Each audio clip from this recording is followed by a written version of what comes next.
Allahumma inna nas'aluka ilman nafi'an wa rizqan tayyiban wa amalan mutaqabbalan yanfa' qalbin la yakhsha' wa min nafsin la tashba' wa min du'ain la yusma'. Allahumma rabbana zidna ilman warzuqna fahman. Allahumma amin. Baik, ikhwah fillah wa akhwat fillah, jika ada yang hadir. Pertama, mari kita bersyukur kepada Allah Subhanahu wa taala. Syukur atas nikmat iman dan Islam, karena nikmat iman adalah nikmat terbesar yang Allah anugerahkan kepada kita semua. Qul wa bi fadlillah wa bi rahmatihi fa bidzalika falyafrahu dzalika khairum mimma yajma'un. Katakanlah Muhammad, dengan karunia Allah, dengan rahmat Allah, karunia Allah Islam, rahmat Allah, Allah turunkan Al-Quran. Dan dengan dua nikmat tersebut, nikmat iman, nikmat Islam, nikmat diutusnya Rasulullah, itulah hendaknya yang membuat kita gembira. Dan itu lebih baik dari apa yang zalika khairum mimma yajma'un. Itu jauh lebih baik dari apa yang mereka kumpulkan, atau apa yang dikumpulkan oleh manusia dari dunia ini. Kekayaan, kekuasaan, popularitas, dan sebagainya. Salawat dan salam kepada Rasulullah sallallahu alaihi wasallam. Berkat Rasulullah kita bisa mengenal zat yang wajib kita sembah, Allah Azza wa Jalla. Rasulullah kita juga menjadi tahu bagaimana mencintai dan mendekatkan diri atau beribadah kepada Allah Subhanahu wa taala. Berkat Rasulullah kita menjadi tahu dan sadar posisi kita di dunia ini. Rasulullah bersabda, "Kun fid dunya ka'annaka gharibun aw 'abiru sabilin." Pandanglah diri kamu itu di dunia seperti orang yang sedang, sebagai seorang yang asing yang datang ke sebuah tempat, lalu selesai urusannya di sebuah tempat itu, lalu dia kembali. Kita di dunia ini adalah orang asing dan akan kembali ke tempat di mana kakek dan nenek pertama kita berada dulunya, yaitu di surga. Setiap kali kita mendengar orang yang meninggal, kita ikut meyakinkan diri kita dengan mengucapkan inna lillah wa inna ilaihi raji'un. Kita ini hanyalah milik Allah dan pasti akan pulang kepada Allah. Dan kita ini, kata Rasulullah, juga seperti orang melakukan perjalanan. Dan sebaik-baik perjalanan itu adalah perjalanan yang harus membawa bekal. Dan bekal terbaik bagi seorang muslim adalah ketakwaan. Wa tazawwadu fa inna khairu zadi taqwa wattaquni ya ulil albab.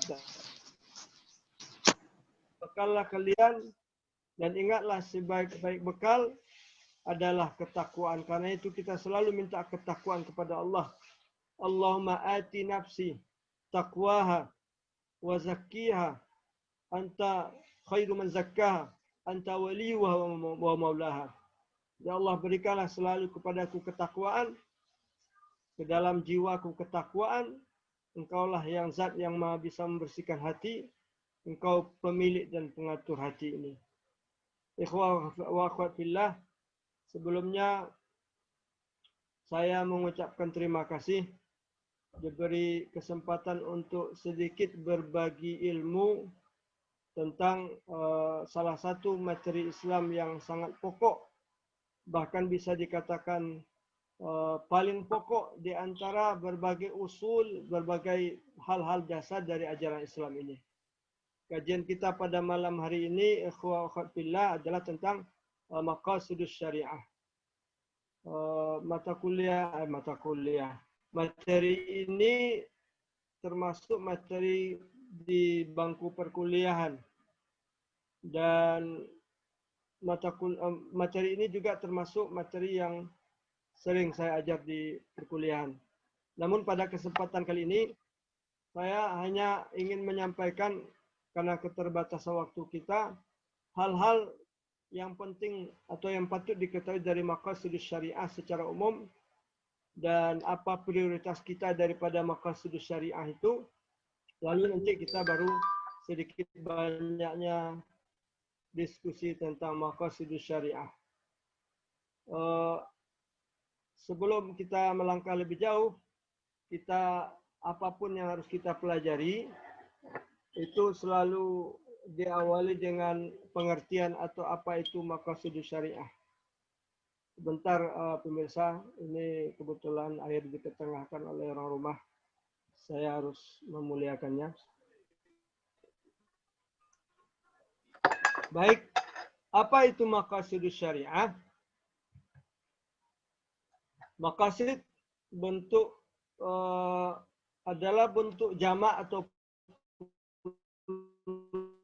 plural dari maksad.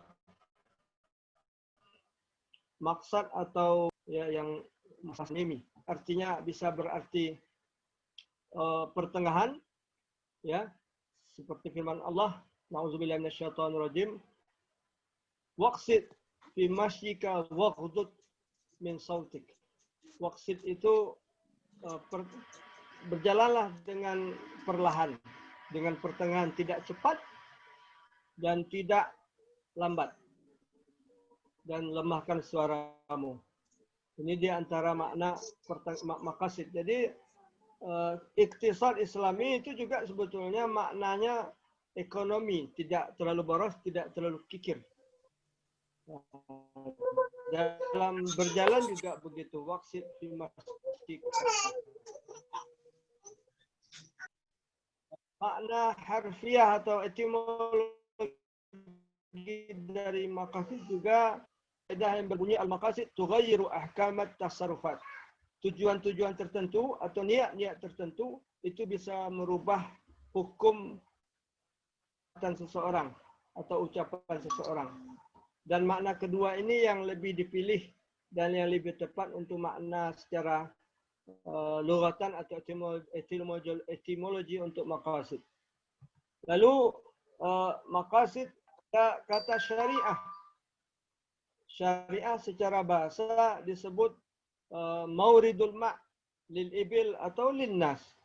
Tempat tepian air atau tempat sumber air, baik itu bagi hewan maupun manusia. Tapi dalam contoh-contoh tekstual itu dipakai untuk, di kamus dipakai untuk tempat minum hewan atau ibil. Dan makna syariah, makna harfiah ini secara lughatan memiliki makna majazi bahwa yang memiliki, memahami, mengamalkan syariah, maka dahaganya akan hilang dan dia akan mendapatkan sebuah kepuasan atau kebahagiaan. Dan syariah secara umum didefinisikan oleh ulama dengan berbagai lafaz, tapi kita tidak kaku dalam lafaz-lafaz tersebut. Syariah dimaknai dengan semua yang dititahkan Allah kepada hamba-hambanya. Hanya saja dalam penggunaan kita sehari-hari, syariah itu sering diterjemahkan dengan hukum Islam. Nah, jadi ada perbedaan antara syariah, fikih dan juga fikih Islami maksudnya, dan juga qanun Islami dan juga urf. Semuanya itu disebut syariah atau hukum Islam. Nah, syariahnya contohnya, syariah menutup aurat itu syariah. Ya. Fikihnya mana? Fikihnya batas-batas aurat itu fikih. Apakah muka termasuk aurat atau tidak? Itu ada perbedaan ulama. Nah, jadi syariah itu sesuatu yang tidak bisa ditawar-tawar. Khamar itu adalah haram, itu syariah. Tidak bisa ditawar-tawar. Tapi zat khamar, zat alkohol yang ada pada obat, untuk medisin, untuk pengobatan, penyembuhan, itu fikih. Ya. Nah, penggunaan alkohol untuk orang yang operasi, untuk orang yang khitan, itu fikih. Jadi syariah itu hukum asal, tetapi ketika dibawakan kepada wakil kenyataan, maka dia akan bisa menjadi fikih. Solat itu kita harus menghadap kiblat, itu syariah. Tidak bisa ditawar-tawar. Fikihnya mana? Fikihnya apakah harusnya tentang Ka'bah atau cukup mengarah kepada Ka'bah. Nah, itu dan begitu seterusnya. Lalu konun apa itu? Konun Islami atau taknin itu adalah fikih yang sudah dijadikan aturan negara.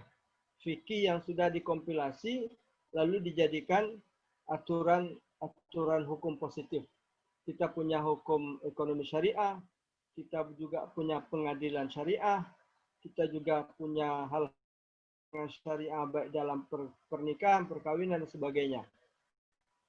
Nah, satu hal yang barangkali kurang mendapatkan perhatian dari kita yaitu uruf.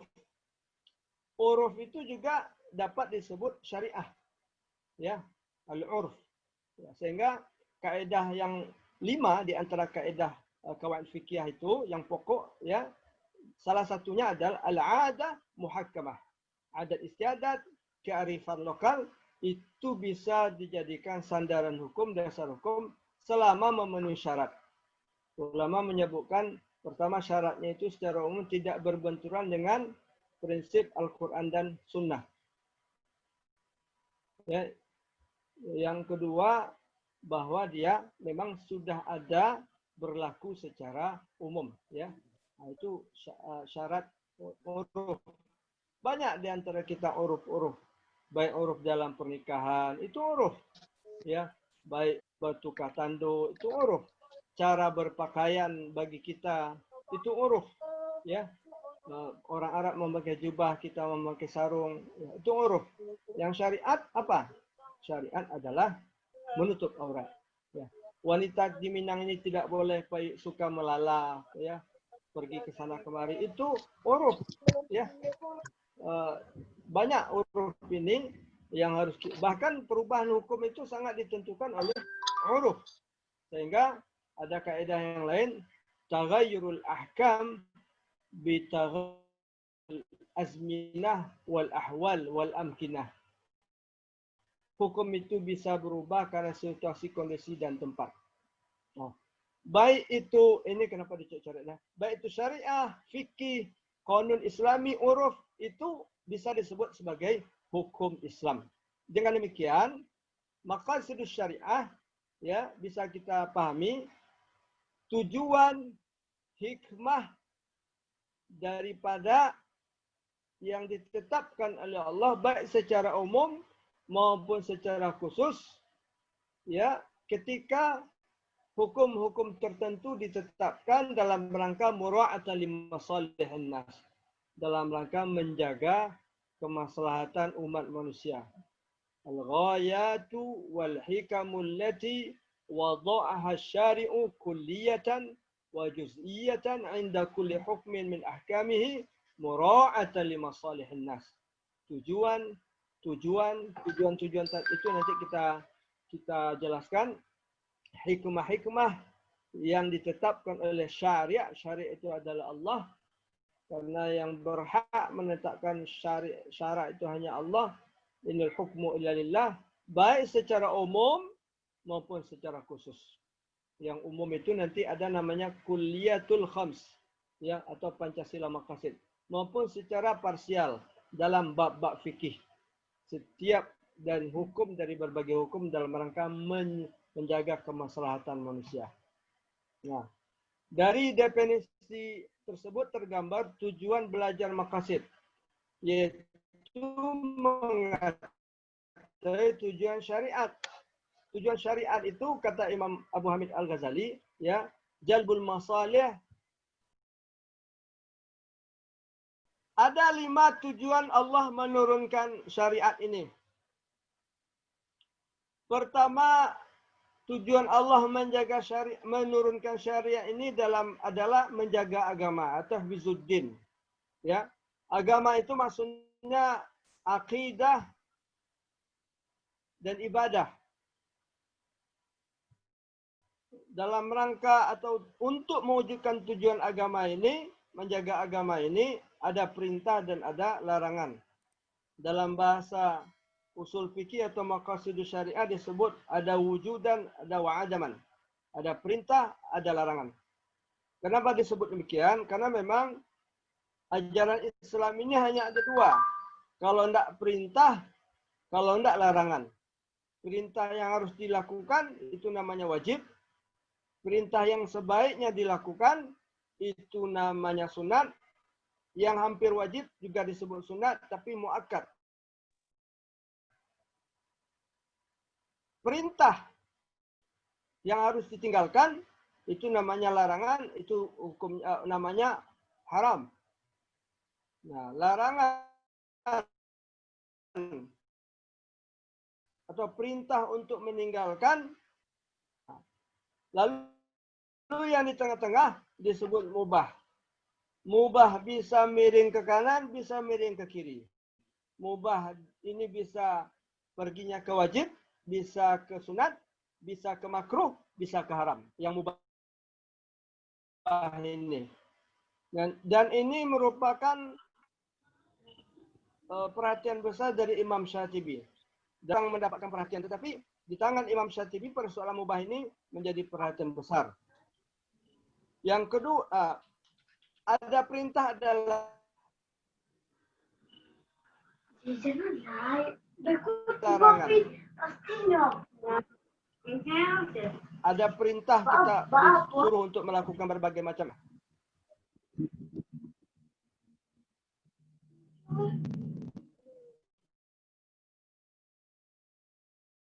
Lalu ada larangan, kita dilarang percaya kepada orang pintar. Itu adalah dalam rangka menjaga agama kita. Nah,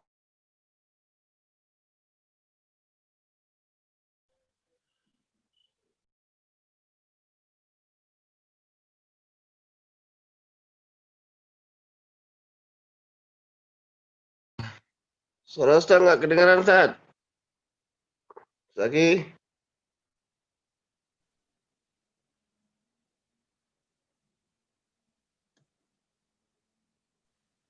halo?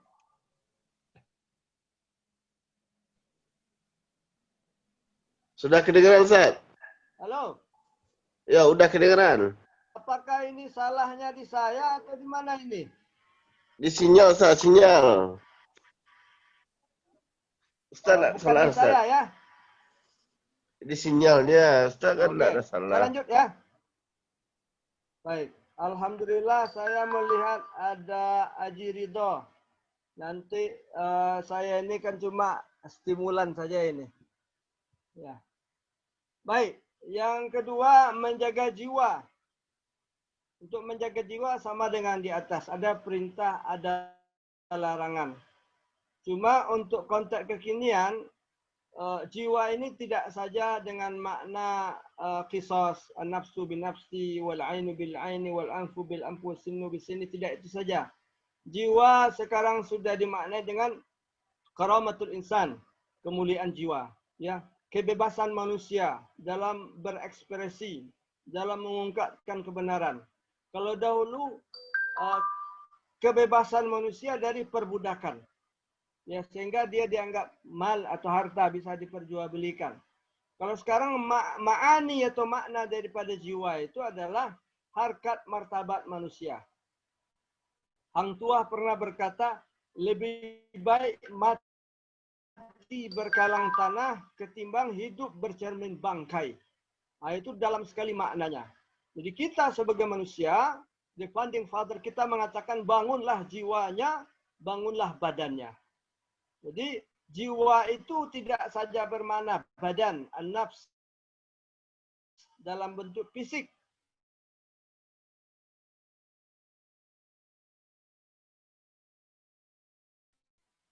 Tapi jiwa itu adalah the soul, harkat martabat. Menjadi orang yang memiliki di tangan kita keputusan untuk bertindak. Itu makna jiwa. Nah, tapi dalam skala kecil jiwa itu kita disuruh makan, disuruh minum, berolahraga itu juga agama, makna jiwa, ya itu lebih kita luaskan makna dalam konteks modern. Termasuk juga menjaga akal.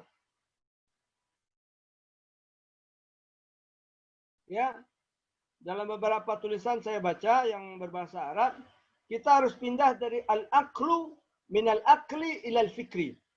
Ya, jadi ada aklu, ada fikru. Nah, kalau akal itu cenderung sifatnya agak sedikit sempit. Ya.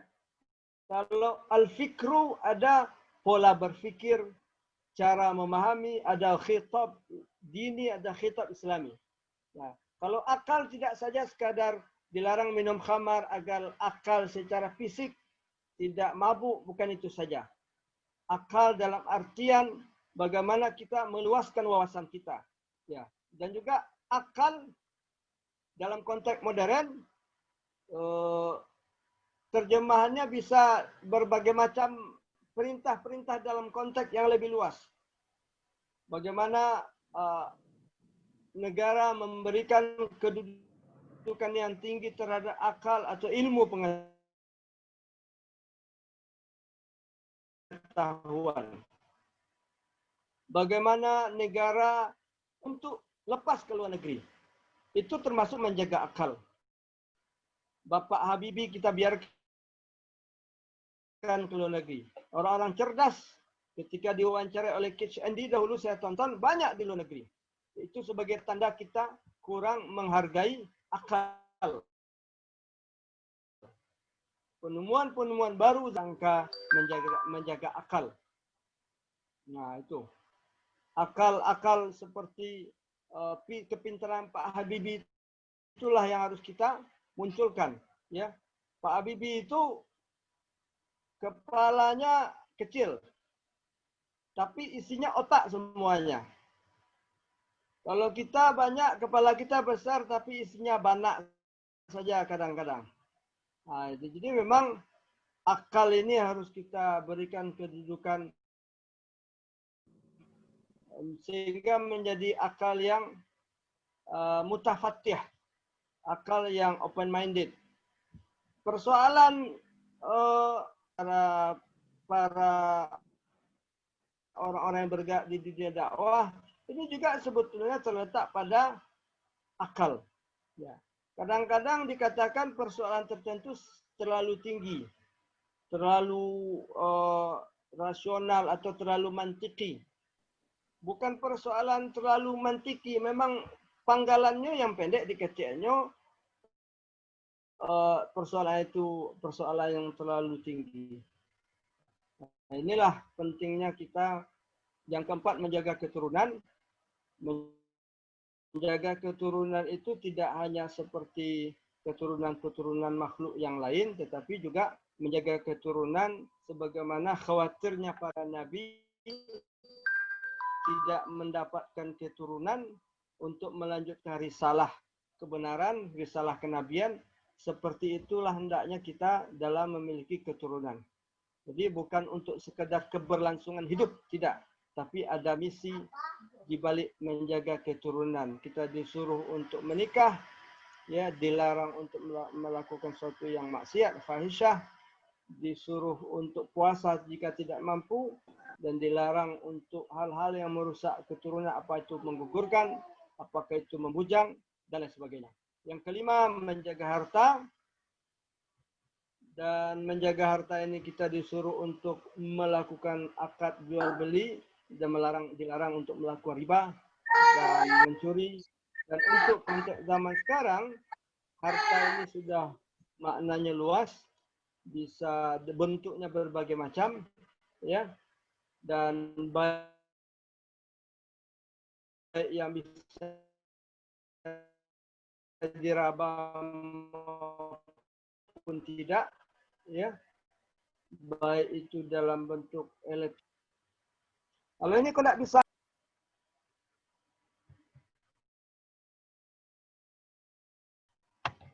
Oke. Halo?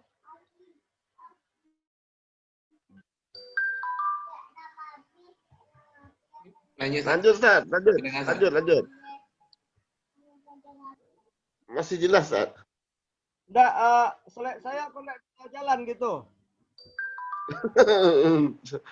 Mungkin Ustadz lagi loading deh, Ustadz. Coba saya itu lagi. Ini ya. Coba sebentar. Oke, Tuh. Lampak, Ustadz. bisa saja lah ya. Ya.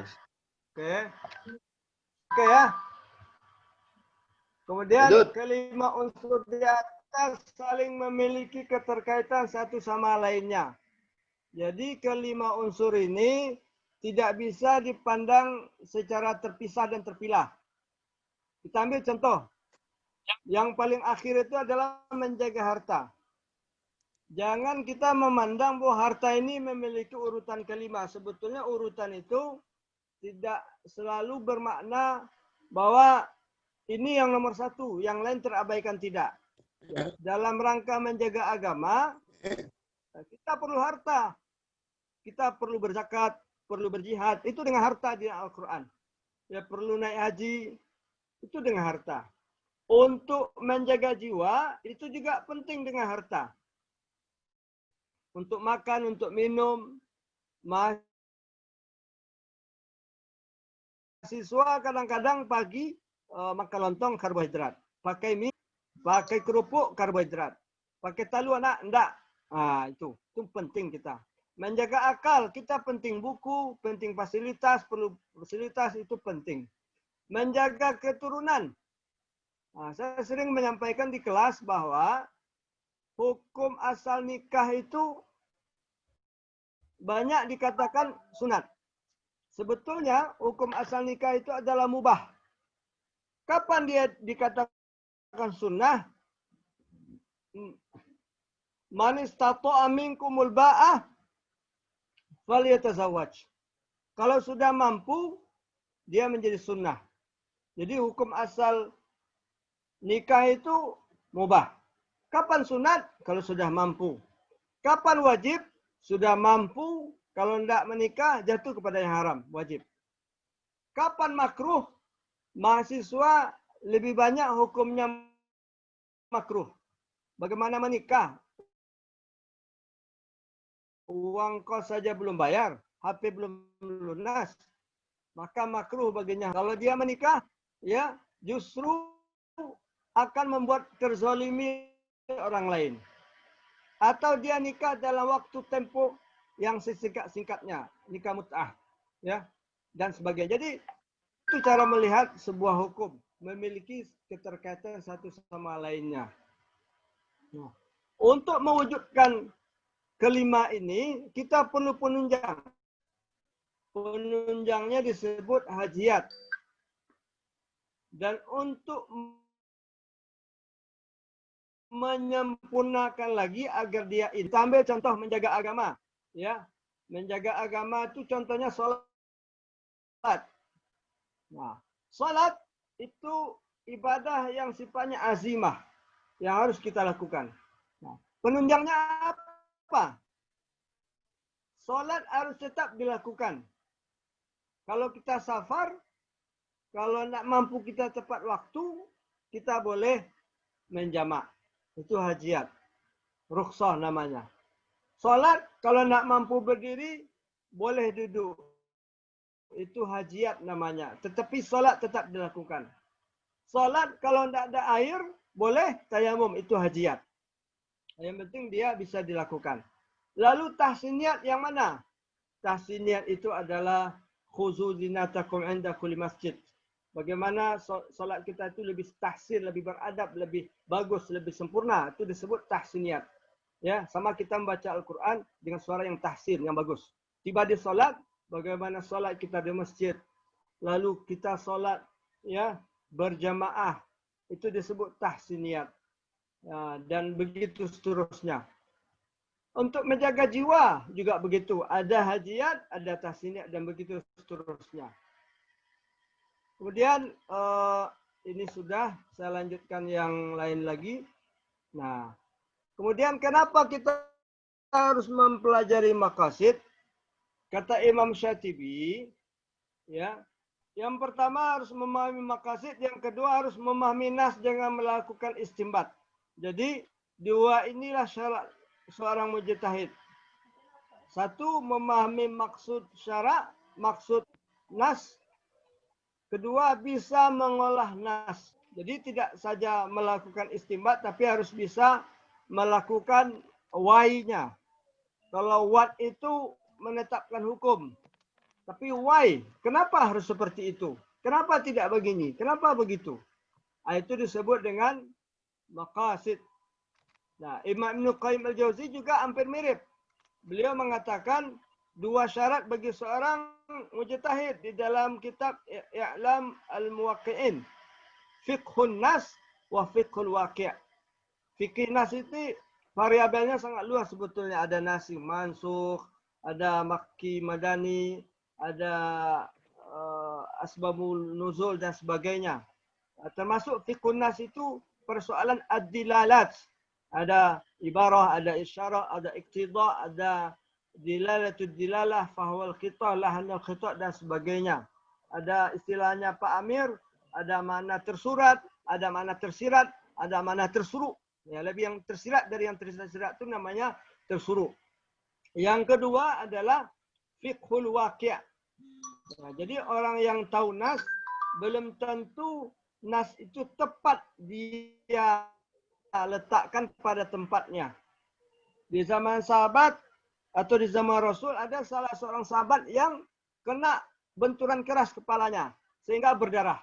Pada malam harinya karena kecapean lalu dia bangun dalam keadaan junub. Lantas saya junub sekaligus kepala saya berdarah. Orang yang junub harus mandi wajib. Akhirnya dia mandi wajib, tapi ajal tiba, qadarullah, dia wafat. Ketika dia wafat, dikadukan kepada Rasulullah. Setelah wafat, dikadukan kepada Rasulullah. Apa yang kalian lakukan terhadap dia sehingga dia meninggal? Kami menetapkan hukum baginya, dia tetap mandi karena junub. Rasulullah mengatakan, qataltumuhu.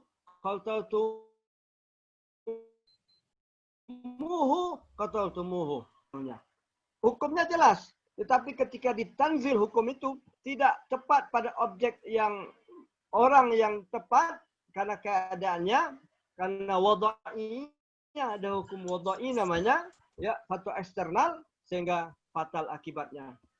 Seorang insinyur fatal mungkin bangunan itu saja yang rusak. Tapi kalau seorang ulama salah berfatwa, maka semua umat bisa salah dan keliru. Jadi saya sebut di sini, jadilah seperti dokter orang yang belajar maqasid itu, bukan apoteker. Ya.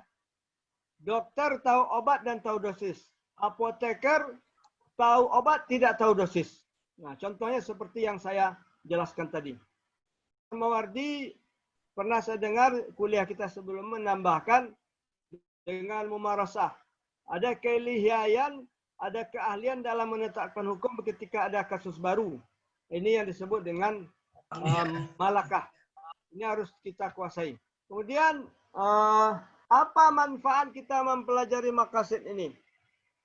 Manfaatnya saya tulis di sini, membantu kita memahami nas kalau belajar maqasid. Jadi kita yang belajar maqasid tidak akan menjadi orang yang tekstual. Ya, kita harus berusaha untuk memahami ruh nas atau ta'lilun nas. Ya. Seperti hukum mati bagi orang yang murtad. Bagi mazhab Hanafi, orang yang murtad itu tidak harus dihukum mati. Bagi jumhur, orang yang murtad itu harus dihukum mati. Kenapa? Hanafi mengatakan di zaman Rasul orang murtad dia pasti bergabung kepada orang-orang kafir, lalu walaknya menyerang orang-orang, walaknya kepada orang kafir dan akan berbalik menyerang orang-orang Islam. Tapi zaman sekarang, apakah orang murtad dia menyerang Islam? Tidak. Ya, maka daripada itu tidak selalu hukum murtad itu harus hukuman mati. Di sini kita perlu memahami nas. Contoh yang paling populer yang kita beri contoh di kelas adalah menawar barang yang sedang ditawar. Atau meminang seseorang yang sedang dipinang oleh saudaranya. Itu tidak boleh. Itu akan merusak al-ukhuwah, persaudaraan. Ya, jadi kalau kita menawar barang dengan harga yang lebih tinggi, ya itu tidak boleh. Itu akan menyinggung saudara kita yang sedang menawar walaupun harganya di bawah tawaran kita. Soal siwak contohnya. Bagi orang yang tekstual, yang sunnah itu baginya adalah siwak. Nah, tapi bagi orang yang belajar maqasid, siwak itu adalah wasilah. Wasilah. Kalau ada Pepsodent, Ciptadent, Delident di zaman Rasul, mungkin Rasul akan menyuruh itu. Nah, ada juga banyak di antara kita mengatakan makan bawang itu makruh, ya, atau makan jengkol itu makruh, ya. Sebetulnya makan bawang tidak makruh, makan jengkol tidak makruh, walaupun banyak ustaz-ustaz di YouTube, ya, makruh. Nah, yang makruh itu bukan bawangnya, yang makruh itu adalah baunnya. Yang makruh itu baunnya, bukan makannya. Ada orang tidak makan bawang, tidak makan kol, tapi dia tidak gosok gigi seminggu. Itu lebih makruh dari bawang itu. Ya, ada orang makan durian, makan petai, ya. Nah, jadi pemirsa, kita harus. Yang kedua, dengan mempelajari maqasid syariah, kita bisa melakukan tarjih. Ya, tarjih ini adalah mana pendapat yang lebih kuat. Tarjih ini sebetulnya persoalannya sangat luas. Tapi di sini kita berikan gambaran-gambaran umum saja. Ya. Tarjih seperti soal zakat fitrah selain qut. Ya. Banyak di antara kita, saudara-saudara kita dari kalangan salafi yang mereka sebut diri mereka salafi, saya juga salafi ya. Cuma bedanya jenggot saya tidak sepanjang jenggot mereka. Jadi dalam melakukan membayar zakat fitrah, bagi mereka itu tidak sah atau tidak sunnah kalau dengan selain qut. Bagi mereka hanya boleh makanan pokok. Kalau dengan makanan pokok, itu tidak dengan nas. Itu dengan kias. Kalau mau dengan nas, cari gandum, kasih ke orang. Nah, itu baru dengan nas. Karena di dalam nas disebutkan adalah makanan pokok, ta'am, atau syair. Nah, itu dengan kias. Kami, kata Rasulullah, kata sahabat, ya, membayar zakat fitrah dengan makanan pokok. Dengan zabib. Zabib itu anggur kering. Kami membayar zakat fitrah dengan tamar, kurma. Kami membayar zakat fitrah juga dengan al-aqid. Aqid itu keju. Nah, kalau di Arab itu kurma yang banyak. Kalau di kita banyak pisang. Boleh kita membayar zakat fitrah dengan pisang? Boleh, kenapa tidak? Kalau itu yang dibutuhkan orang. Nah, jadi persoalannya zakat fitrah ini sebagai contoh sederhana. Persoalannya kata Syekh Qardawi adalah persoalan lambung. Kalau dahulu persoalannya lambung sehingga harus dengan makanan yang mengenyangkan atau yang bisa terisi lambung mereka. Kalau zaman sekarang bukan persoalan lambung lagi. Persoalan baju baru. Persoalan hal-hal yang lain yang baru. Ya, dengan uang itu bisa banyak dibeli. Sehingga terciptalah makna daripada Idul Fitri itu. Semuanya bisa makan, bisa gembira dan sebagainya. Ada juga fatwa yang bagus, ya, bagus dalam tanda kutip, ya. Tidak boleh dengan uang, harus dengan beras atau padi. Lalu beras itu dia jual, baru boleh dijadikan uang. Bilolo nyoka menjual bareh, orang bayar zakat kita sehari sebelum Idul Fitri. Abilo nyoka menjual bareh. Beko kok terjual murah beko. Jadi pendapat Imam Abu Hanifah ini yang didukung oleh Syekhul Islam Ibnu Taimiyah, imamnya Salafi. Pendapat Ibn Taimiyah ini yang didukung oleh Hasan Al-Basri. Ini yang didukung oleh Abdul Aziz, Umar bin Abdul Aziz. Nah, jadi memang kita harus melakukan terjih. Lalu batal tidaknya wudhu ketika bersentuhan dengan istri atau mahram. Pendapat yang kuat itu tidak batal. Ya, pendapat Syafi'i itu batal karena dia mengambil zahir. Dan kalau boleh sedikit kita agak sedikit mohon maaf agak lancang-lancang ya. Dalam masalah ibadah Syafi'i lebih ketat. Tapi dalam masalah muamalah yang lainnya Syafi'i ya lebih longgar. Nah, kita lihat mazhab jumhur sebetulnya lebih banyak mengatakan tidak batal. Kenapa? Karena Rasulullah mencium istrinya, bahkan istri-istrinya sebelum sholat dan keluar rumah atau pergi ke masjid. Nah, begitu. Jadi tidak batal. Kalau kita paksakan juga batal, cobalah tawaf di sekitar Ka'bah. Orang sudah pulang, kita masih batal-batal juga untuk kita. Silakan bermazhab, silakan tak masalah, tapi jangan fanatik. Nah, juga perintah sholat asar di Bani Quraidah. Itu kalau dipahami secara tekstual, maka kita harus sholat asar di Bani Quraidah karena sahabat. Ada sahabat yang seperti itu.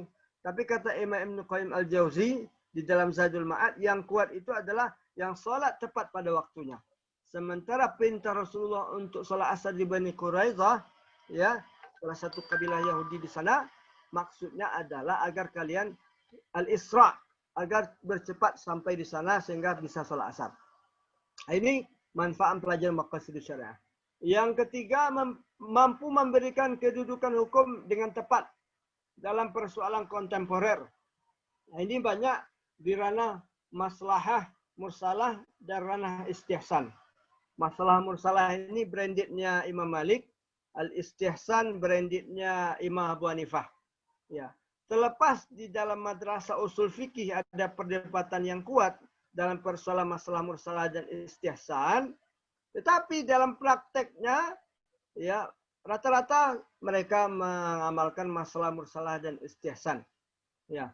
Masalah mursalah ini adalah hukum syar'i tidak ada perintah secara tegas dan juga tidak ada larangan secara tegas. Jadi dia disebut maslahah mursalah. Al-istihsan sedikit kita agak belok dari kias jali kepada kias khafi. Ya, karena ada dalil yang lebih kuat. Banyak contoh itu dalam kehidupan kita. Pencatatan nikah itu termasuk maslahah mursalah. Tidak ada diperintahkan mencatat nikah, surat-surat kepemilikan dan lain sebagainya, itu tidak ada. Dilarang juga tidak ada. Tapi kias-kias syabahnya bisalah sedikit utang saya dicatat, masa nikah nggak dicatat. Nah, begitu. Dan juga makan dan minum di rumah makan Padang. Itu kalau kita ikuti mazhab Syafi'i contohnya, tidak sah makan di rumah makan Padang itu. Kenapa? Karena makan dulu baru bayar. Belum terjadi ijab dan kabul. Nah, tapi kenapa itu biasa kita lakukan? Itu disebut istihsan bil urf. Istihsan bil urf. Sedikit kita keluar dari pola yang ada, ya, pola yang ada itu disebut kias jali, lalu kita pindah ke pola yang sedikit agak keluar dari kias, itu disebut istihsan. Ya. Nah, kalau mau islami di KFC lagi. Bayar dulu baru makan. Bahkan bayar pajak pula kita kan. Nah, tapi kenapa makan di rumah makan Padang itu sudah dipandang memenuhi kaidah syar'i? Ya, karena memudahkan. Coba kita bayangkan sedang makan, tambah cik dah. Enggak, yang lain minta tambah lo. Tambah cik dah. Nah, mungkin orang rumah makan akan bilang kepada kita, enggak angser enggak terus kok banyak orang lain kok. Nah, maka daripada itu disebut istihsan. Istihsan bil darurah, istihsan bil urf, istihsan bil masalah dan sebagainya. Nah, menjamak salat bagi yang bukan musafir, ya, itu bisa saja terjadi. Ya, kalau ilatnya daruri. Contoh bagi orang yang melakukan operasi jantung, operasi otak, ya, itu katakanlah operasinya mulai jam 2, selesai jam 6. Ya, itu dia bagaimanapun harus menjamak solat zuhur dan asar. Tidak mungkin dia sholat asar nanti ketika azan tiba, ayo kita sholat dulu.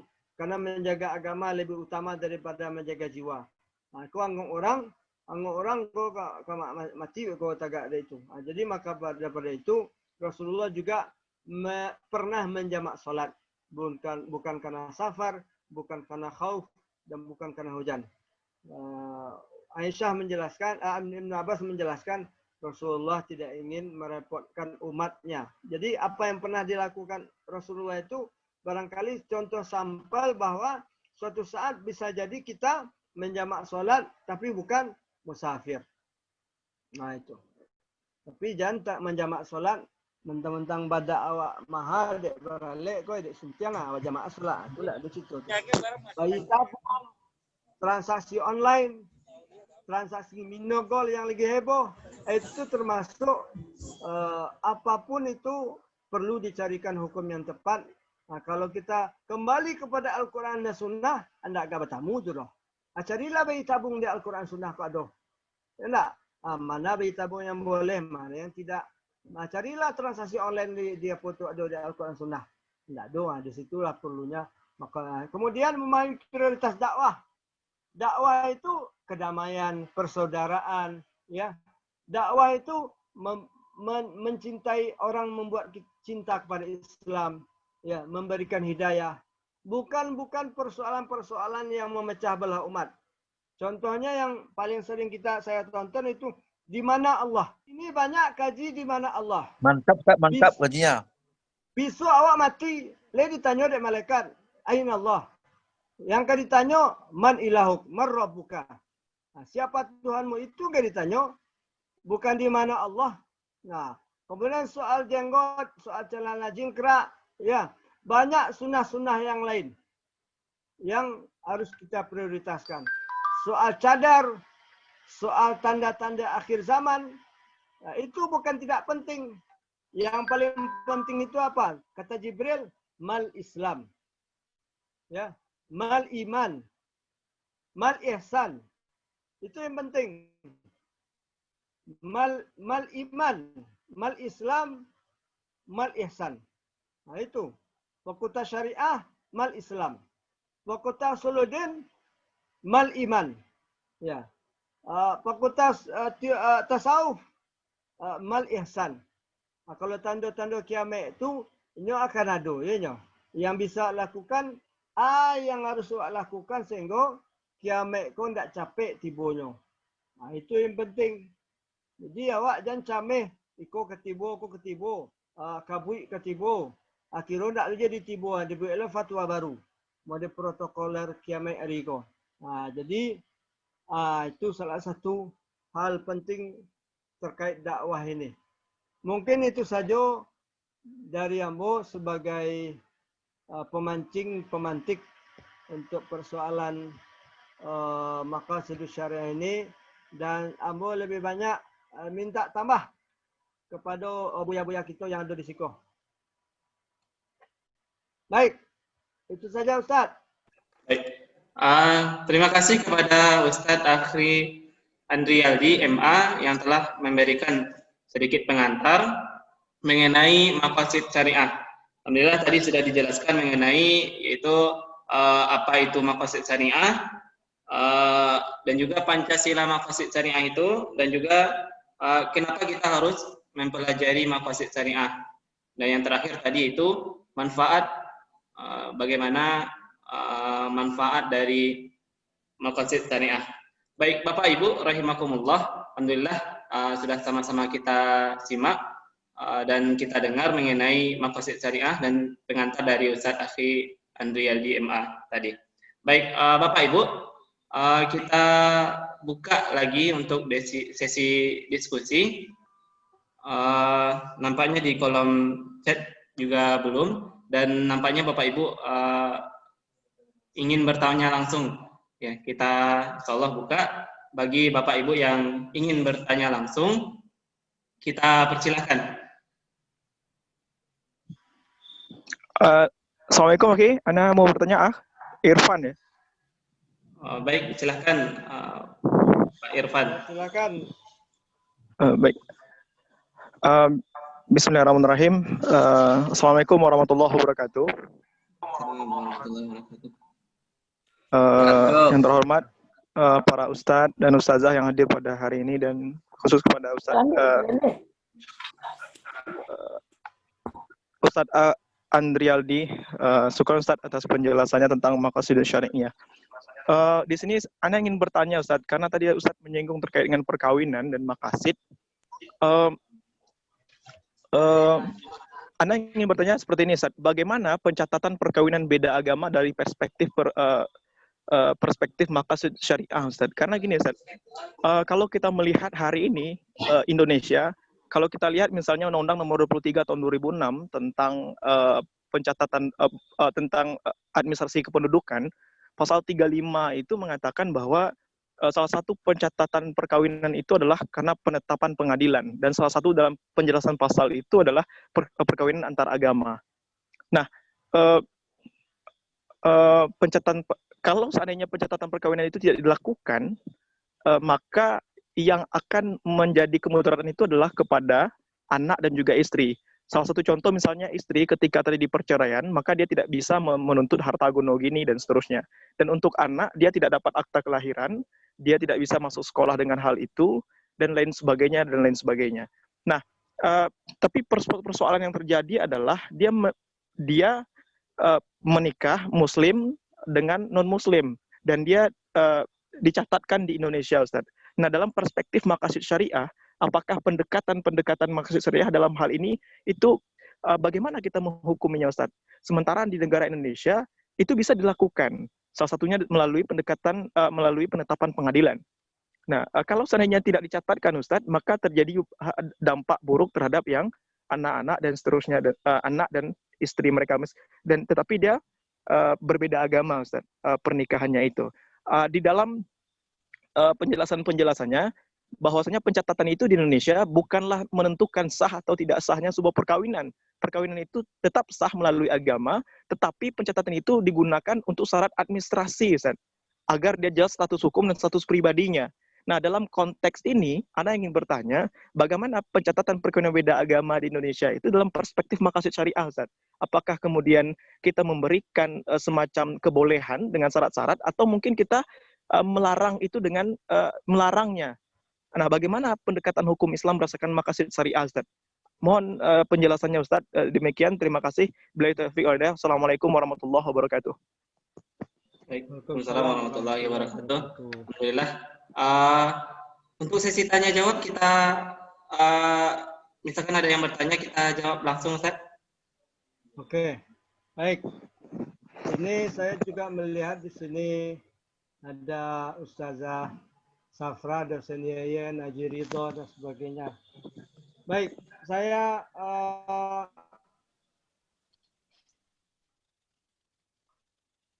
sampaikan dulu bahwa hifzun nasl, menjaga keturunan.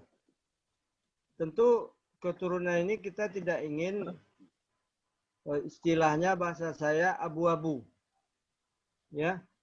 Abu-abu ini maksudnya ceriknya Muslim, cangkirnya ahlul kitab atau non-Muslim atau kafir kalau bahasa yang kurang disetujui di Nusantara, ya.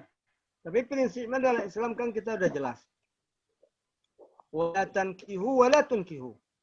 Kan begitu. Jangan kalian nikahi dan jangan kalian menikahkan. Ya. Kan itu prinsipnya yang jelas. Nah, adapun itu larangan tegas itu. Ya. Nikah dengan beda agama itu kita terlepas dari persoalan ayat nasikh dan mansukh, tapi pendapat yang kuat bagi saya, ya, termasuk sahabat yang melarang salah seorang sahabat lain yang menikah dengan ahlul kitab, ya, dengan harapan dia bisa masuk Islam nantinya, yang laki-laki Muslim, yang perempuan non-Muslim, dengan harapan seperti itu. Tapi belakangan termasuk Syekh Sukardawi menjelaskan bahwa ahlul kitab sekarang sudah dianggap sebagai orang-orang yang musyrik atau orang-orang kafir. Lam yakunil ladzina kafaru min ahlil kitabi wal musyrikin, begitu. Jadi ini konsep dasar yang barangkali agak sulit diungkai. Bahwa menikahi dan menikahkan orang beda agama itu tidak boleh. Oke. Lalu persoalan pencatatan nikah itu bukan berarti mengakui pernikahannya secara syar'i.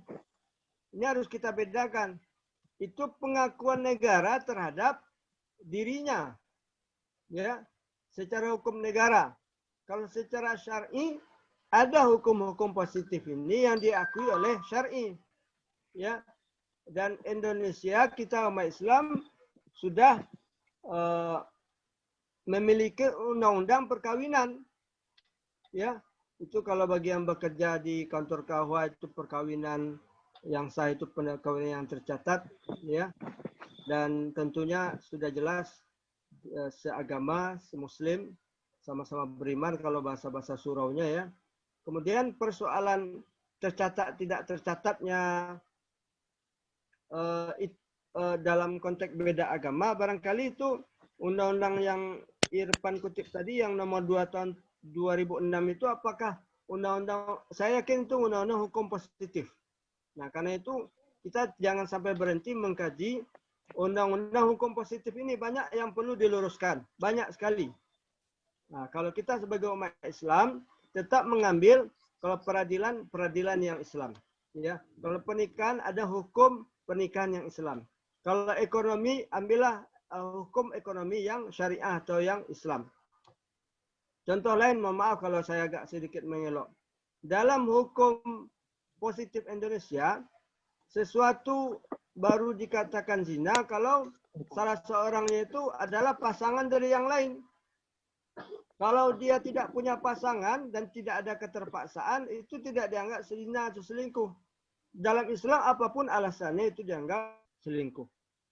Nah, jadi mana yang hukum positif yang sifatnya Islami, mana yang tidak hukum, yang mana yang sifatnya tidak Islami, ini kajian yang barangkali di Fakultas Syariah ini lahan besar. Di Timur Tengah ini disebut syariah wa qanun. Ya.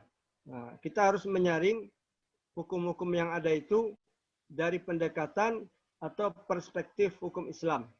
Nah, disinilah kita perlu selalu memperbaiki hukum-hukum positif yang ada di negara kita ini.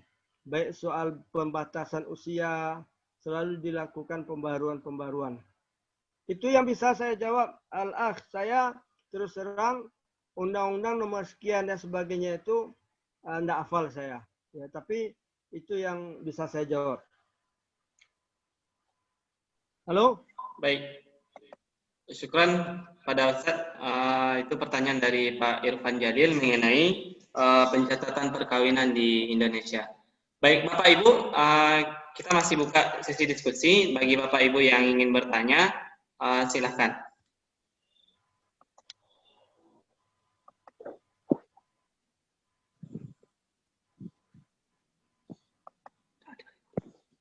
Ko Dr. Edi Rosman Magis, Tua Sagan. Assalamualaikum warahmatullahi wabarakatuh. Waalaikumsalam warahmatullahi wabarakatuh. Ini ada pertanyaan dari Ibu Mori Oktaviani. Silakan, Bu. Maaf, saya terlambat untuk masuk tadi, baru dapat informasi dari Kak Mila. Yang ingin saya tanyakan tentang maqasid syariah ini kan kita memahaminya dalam segi manfaat kan Ustadz Akhi. Jadi di sini kan ada memahami prioritas dakwah di yang nomor 3 manfaat itu sendiri. Jadi dalam segi adat kita sendiri, kita tahu banyaknya ritual-ritual atau sesuatu-sesuatu yang ada di masyarakat yang sebenarnya tidak terlalu diberikan hukum bagi Islam sendiri untuk suatu kewajiban. Contohnya di kampung saya sendiri di Harau, yang saya dapatkan satu fenomena di mana ketika bulan Sya'ban itu setiap rumah diadakan selawat Nabi dan itu hampir bisa dibilang wajib. Jadi di sini Sedangkan hukum salawat Nabi itu sendiri kan kita wajibnya tuh untuk diri sendiri saja untuk setiap hari. Tapi di sini ada masyarakat yang perkumpulan bapak-bapak itu yang akan mengadakan salawat Nabi di rumah orang tersebut, dan orang yang akan menjamu itu akan menyediakan makanan yang banyak seperti itu. Jadi bagaimana menurut Ustadz Akhi sendiri pandangan tentang salawat Nabi sebagai adat, tapi ini merupakan dakwah juga seperti itu. Terima kasih. Dikembalikan kepada Ustadz Akhi dan juga moderator. Baik, terima kasih kepada Ibu Mori Oktaviani. Alhamdulillah bertanya mengenai salawat Nabi. Pada Ustadz kita persilakan. Baik, tidak kita pungkiri memang banyak. Saya tidak menyebut itu semacam ritual ya.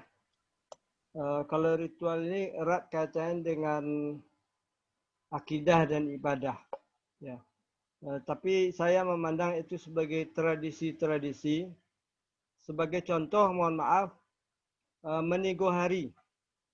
Ya, bagi saya orang yang menego hari itu bagian dari tradisi. Tradisi yang barangkali bagi siapa yang datang silakan.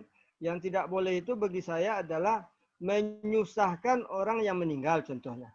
Ya, menyusahkan dia yang memasak, harus memberi makan orang yang datang. Itu barangkali yang harus diperbaiki. Jadi memang sebagai pertanyaan Anda si Mori tadi soal salawat. Ya. Nah, selama ada makna yang diambil dari makna salawat, di dalam salawat itu apa saja yang dibaca, kemudian ada makna-makna tertentu yang diambil ibrah dari salawat dan sirah, dan termasuk di dalamnya juga sebetulnya barzanji, ya. Nah, lalu setelah itu diberi wejangan atau ceramah kalau di tempat saya itu tidak masalah. Ya, tidak masalah. Yang tidak boleh itu apa? Apapun kegiatan keagamaan maupun Maulid Nabi maupun Isra Mi'raj, termasuk di tempat saya juga semacam adat istiadat, ada namanya salawat badulang, ya. Bagi saya itu termasuk tradisi-tradisi yang barangkali untuk mengenyampingkan organ-organ yang cenderung itu lebih merusak. Nah, jadi memang kita tidak bisa merem tagaan istilahnya, ya. Rasulullah tidak mau dia meruntuhkan Ka'bah itu sampai ke model yang utama, ya, bahkan sampai sekarang. Ya. Bahkan Rasulullah baru meruntuhkan patung-patung itu 3 tahun sebelum wafat. Bukan berarti patung itu boleh, tidak. Bukan itu maksudnya. Maksudnya adalah bagaimana hal-hal yang ada ini, ya, kalau bisa kita tukar ke arahnya lebih baik, alhamdulillah. Kalau tidak, mana yang patut kita tambah? Nah, contohnya kita ada takziah membaca surah Yasin. Bagi sementara teman itu enggak perlu itu. Ya, membaca Al-Qur'an sampai, ya, terlepas dari khilaf ulama, bersalawat boleh. Tidak ada masalah.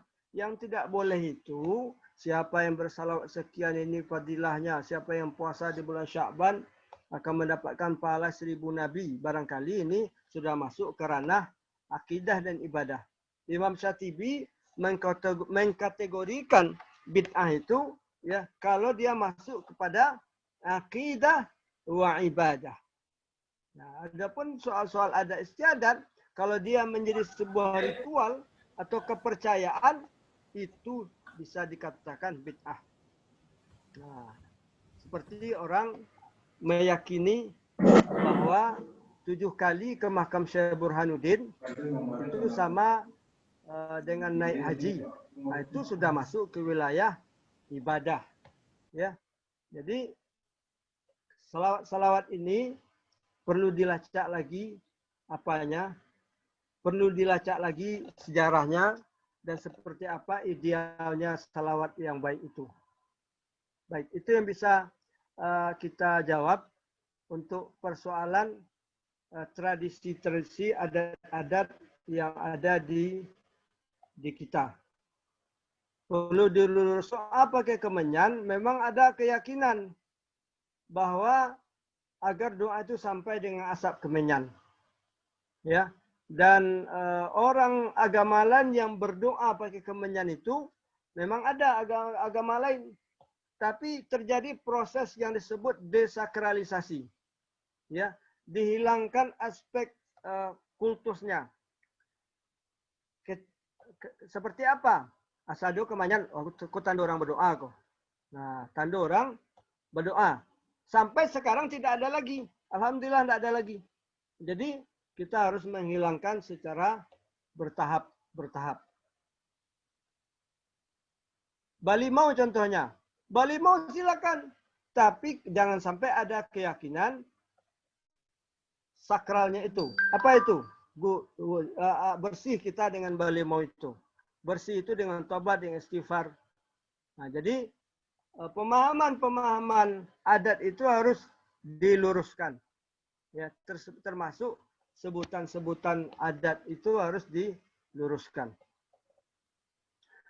Itu yang bisa saya jawab, Saudari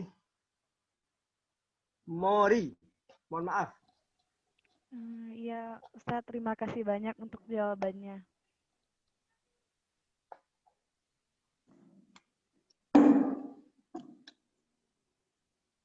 Baik, terima kasih kepada yang Ibu Mori Oktaviani yang sebentar ini bertanya mengenai salawat Nabi. Sedikit saya tambahkan, Ustaz. Ya, di kita ini, di samping soal tradisi, ada kepercayaan khurafat yang harus kita perbaiki. Itu yang lebih banyak. Contohnya kalau ada orang hamil, itu kalau dia lalu lalang di kampung itu tidak boleh. Sudah pergi dia balik lagi itu tidak boleh. Kepercayaannya nanti bayinya mau keluar masuk lagi, mau keluar masuk lagi, mau keluar masuk lagi. Itu ada di kita itu. Atau saya pergi ceramah, istri saya hamil, lalu saya pakai sal. Itu tidak boleh sal saya dililitkan. Itu ada kepercayaannya itu. Nanti tali pusarnya juga terlilit. Itu persoalan akidah itu. Atau tidak boleh duduk di atas batu. Nanti kakaknya lengket. Atau tidak boleh makan kepala belut. Nanti mata anaknya kecil. Itu akidah itu. Di kampung banyak itu. Atau tidak boleh kita makan pisang kembar. Nanti anak kita kembar. Bagi saya tidak apa-apa itu. Satu pekerjaan, dua hasilnya. Nah, jadi memang itu yang harus kita luruskan. Justru persoalan kepercayaan. Adapun soal yasinan ya yang banyak ditolak oleh beberapa teman. Termasuk juga mungkin cara lagi. Masih ada di kampung saya, kalau ada orang meninggal disuruh dia membaca Al-Quran ke kuburan beberapa kali. Membaca Al-Quran itu dianjurkan, tetapi tidak mesti ke kuburan. Ya, nah itu. Jadi memang kadang-kadang kita tentu harus beransur-ansur. Karena ada ranah-ranah orang Siak di kampung itu kalau kita hilangkan, mohon maaf dan tanda kutip, hilang puluh beko lahan mereka ya. Tak kondak itu nyemalin apa itu banyak itu persoalan-persoalan di kampung itu. Nah, itu yang bisa saya sedikit tambahkan. baik, syukur Ustaz. Yang lain.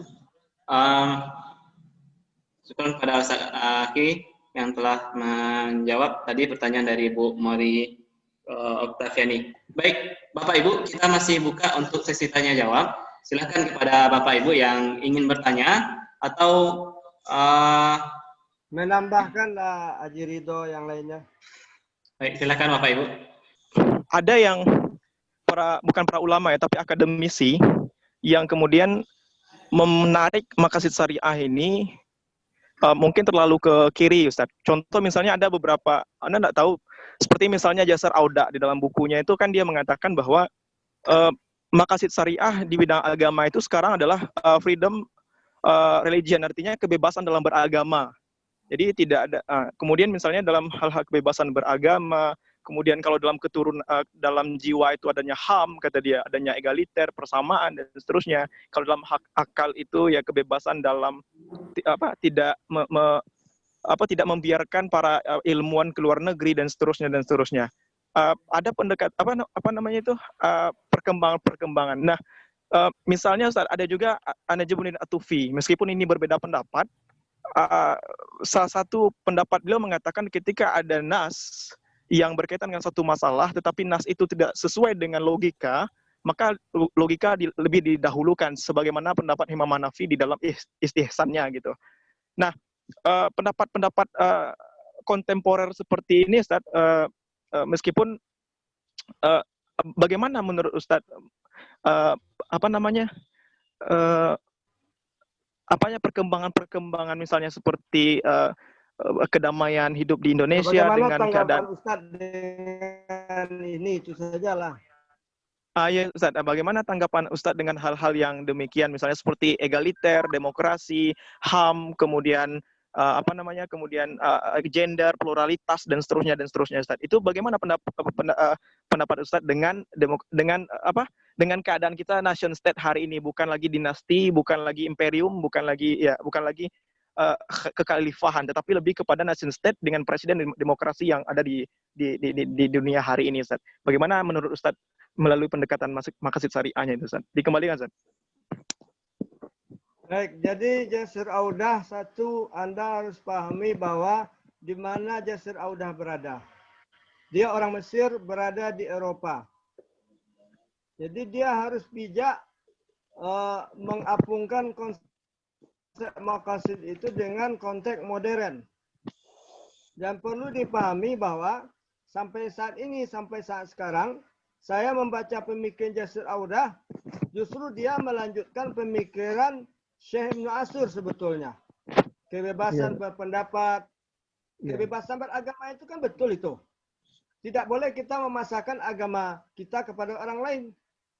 Ya, tetapi kalau Anda menyebut transgender sebagai, saya tidak tahu itu dia pendapat seperti itu. Jadi Jasir Audah ini punya Institute of Maqasid. Kalau di Indonesia ada muridnya Syekh Ali namanya. Orang Mesir juga, tapi sudah fasih berbahasa Indonesia, bahkan fasih sekali berbahasa Jawa halus. Saya pernah ketemu langsung dengan beliau. Jadi konsep maqasid yang multidimensi itu dalam konteks ontologi, aksiologi, epistemologi itu sangat bagus. Bahkan Jasir Audah ini banyak diundang ke berbagai negara sebetulnya. Apalagi dia memiliki penguasaan bahasa Inggris yang luar biasa. Berbeda dengan Syekh yang terkenal itu sebetulnya yang banyak menulis maqasid, Profesor Dr. Ahmad Resuni. Rais Ittihad Al-Alami Al-Ulama Al-Alami. Ya, yang sekarang ini. Nah, jadi kita harus memahami Jasir Audah posisinya sebagai orang yang hidup di Eropa. Ya, saya kira yang banyak menarik maqasid ke arah kekiri-kirian itu adalah orang Islam, jaringan Islam liberal yang salah kaprah menggunakan maqasid sehingga dia ta'assuf, ya, ta'assuf dalam artian semena-mena dia menggunakan maqasid. Ya. Dan sebetulnya salahnya sangat disayangkan orang-orang jil banyak mengambil statementnya yang Anda sebutkan tadi Tufi. Ya. Anna wujidat maslahah, ya, dimanapun ditemukan maslahah, disitulah hukum syar'i. Sebetulnya perlu kita pahami yang dikatakan At-Tufi ini, yang bermazhab Ambali ini, bahwa yang dimaksud dimanapun ditemukan maslahah tidak berhenti di situ saja. Dimanapun ditemukan maslahah syar'iyah, dimanapun ditemukan maslahah yang diakui oleh syar'i, maka disitulah syariat Allah.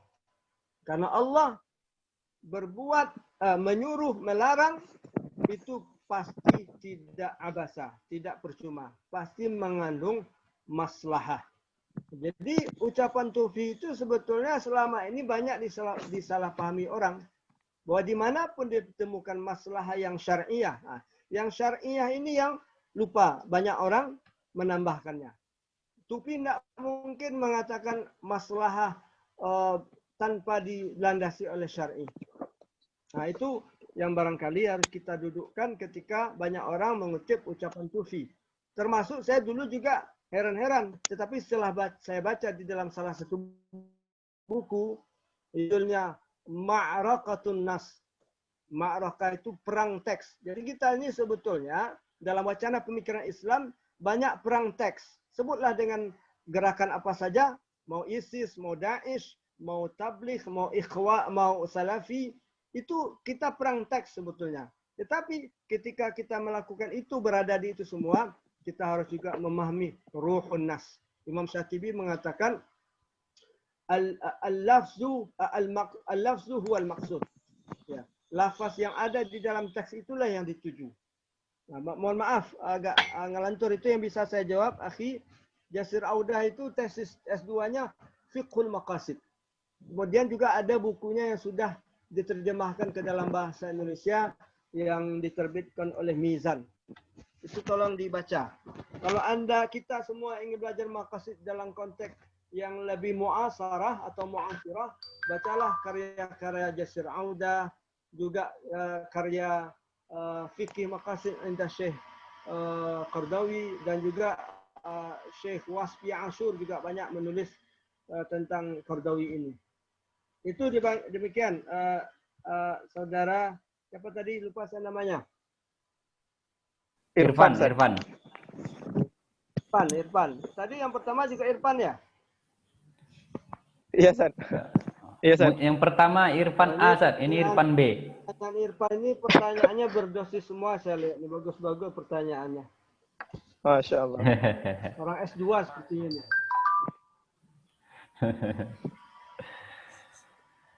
Baik. Jadi sedikit saya tambahkan,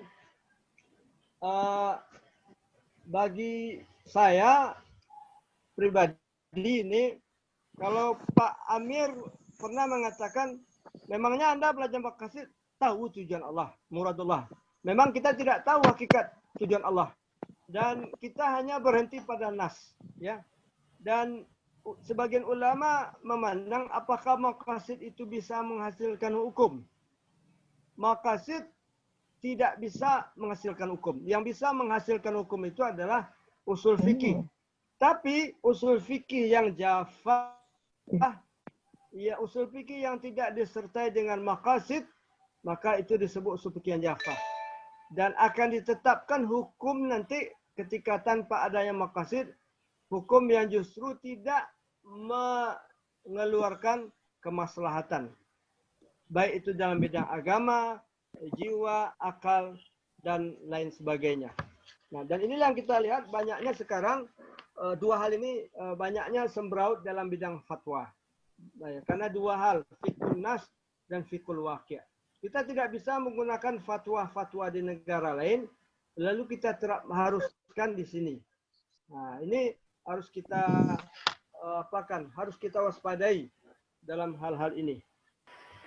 Baik, Ustaz. Masya Allah, luar biasa. Nampaknya sudah dapat titik simpulnya dari pertanyaan Akh Irfan ya. Akh Irfan yang kata Ustaz ini berdosis pertanyaannya ya. Masya Allah, luar biasa. Kita persilakan Bapak Ibu yang lain barangkali. Masih ada lagi? Ada lagi? Terima kasih kepada Ustaz Ahi ya, dan telah memberikan pencerahan ya kepada kita nih. Artinya bicara tentang maqasid ya. Tapi saya ingin Ustaz Ahi memperdalam ini. Kan maqasid ini kan bisa dari segi fikihnya ya. Juga bisa dari segi dakwahnya. Ustaz Ahi, bisa nggak dijelaskan bagaimana pentingnya mengetahui maqasid bagi seorang da'i begitu, Ustaz? Sehingga da'i ini, jadi ada namanya seorang da'i itu memahami fikih dakwah, memahami fikih nas, fikih dakwah dan fikih maqasid. Jadi fikih maqasid dalam tataran dakwah gitu, Ustaz. Bisa nggak diapakan, diimplementasikan gitu sahih? Ya kan? Bisa banget, Ustaz. Misalkan sahih. Nah, Ya. salah satu kaidah Islam atau prinsip Islam itu adalah prinsip dasar maqasid yang ada dalam Al-Quran, yang ada dalam Sunnah itu adalah dakwah itu membuat orang, dakwah itu harus memudahkan, bukan menyulitkan. Ya, bahkan kata Sufyan Ats-Tsauri,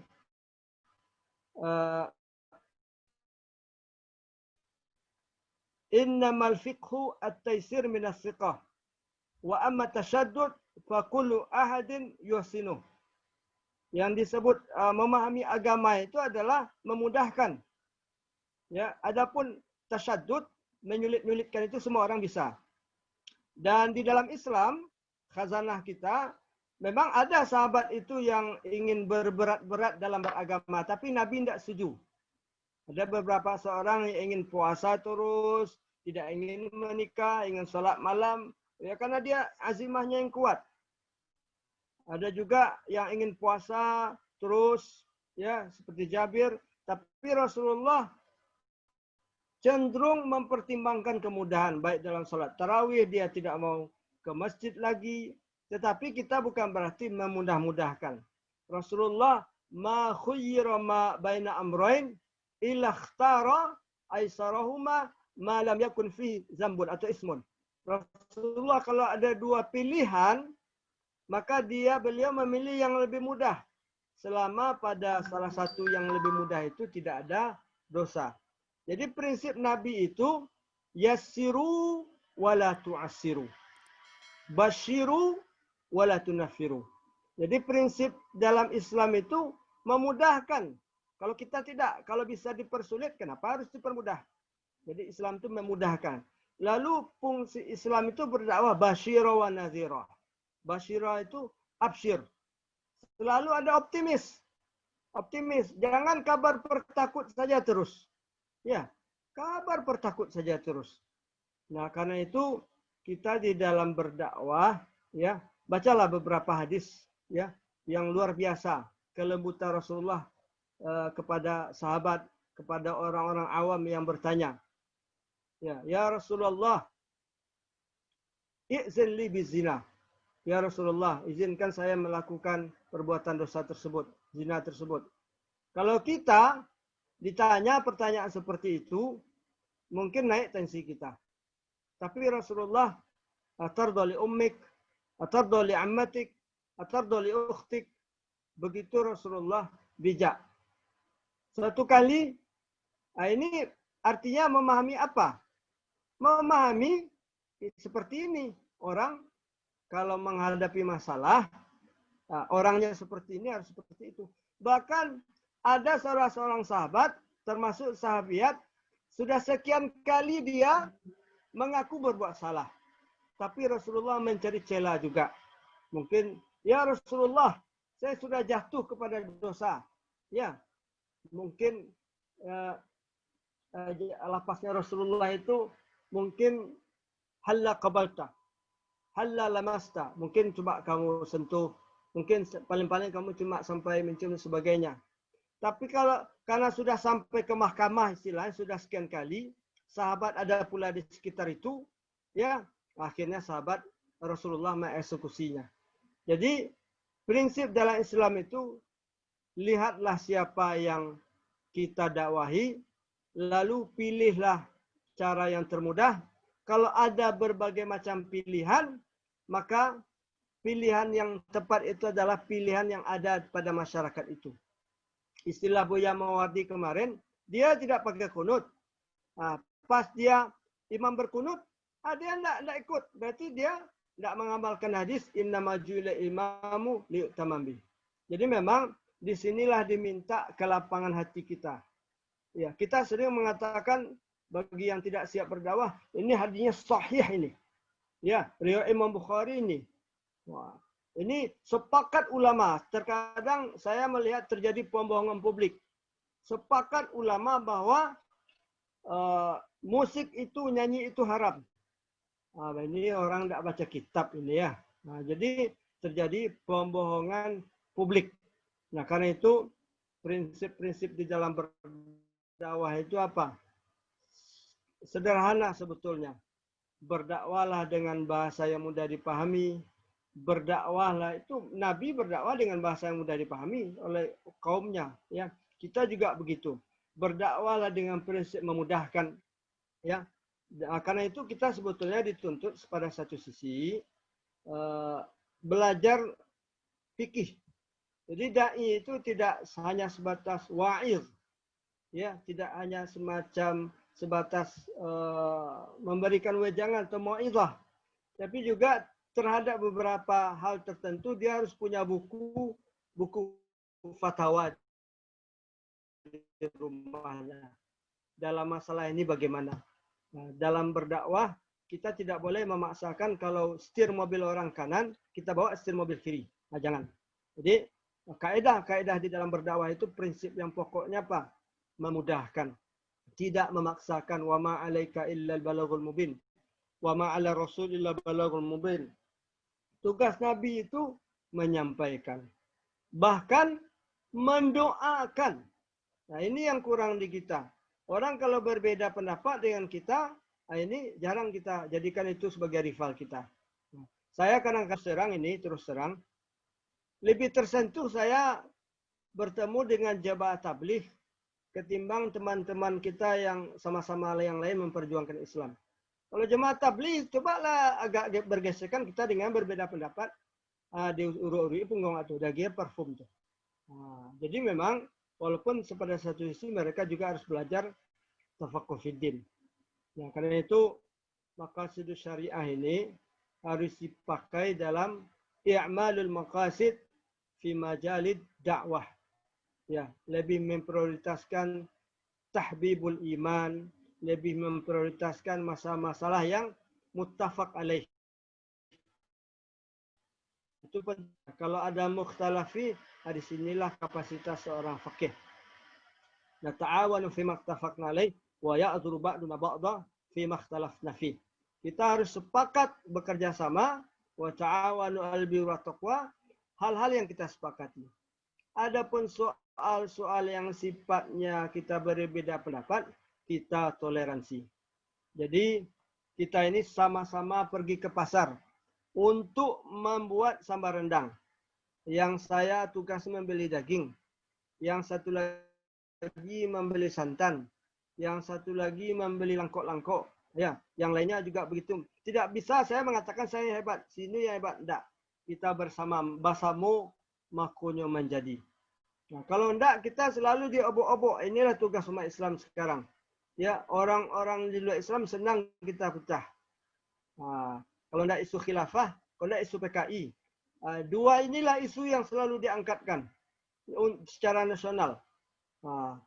Baik khilafah, radikal, ya, atau teroris, atau PKI. Cobalah, setiap saat pasti itu tuh. Baik, barangkali Ustaz Ridha lebih bisa menambahkan dalam segi fiqh dakwah.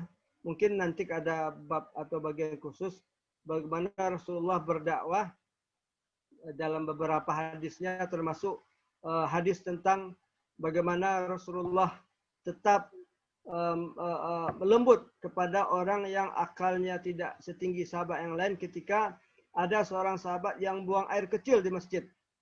Coba bayangkan itu. Ya. Orang buang air kecil di masjid, kalau sekarang kita naik tensi kita itu.